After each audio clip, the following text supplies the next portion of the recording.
বন্ধুরা দেখো কত সুন্দর ফুল হচ্ছে ড্রাগন গাছে, কিন্তু একটা সমস্যা আছে, সেটা হচ্ছে এই দেখো পিঁপড়ে। হ্যাঁ, এই পিঁপড়ে থেকে কিন্তু একে বাঁচাতেই হবে। তাই আমি দেখো বিষ পাউডার ছড়িয়ে দিয়েছি। দেখো কত সুন্দর ফুল হয়েছে, বিষ পাউডার ছড়িয়ে দিয়েছি। এরকম বিষ পাউডার না ছড়ালে পিঁপড়ে এই ফুলগুলোকে নষ্ট করে ফেলে। এই ফলের গায়েও না দিলে ওর ভিতরে পিঁপড়ে ঢুকে ফলগুলো নষ্ট করে ফেলে।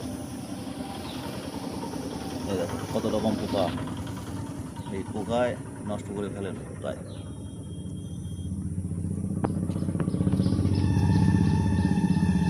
এটা যদি পিঁপড়ে লাগে, পিঁপড়েতে কিন্তু খুব ক্ষতি করে ড্রাগন ফলের। দেখো এই দেখো পিঁপড়ে, এই পিঁপড়ে থেকে সাবধানে রাখতে হবে। সবসময় এই পিঁপড়ে থেকে সাবধানে রাখতে হবে, নইলে নষ্ট হয়ে যাবে সব।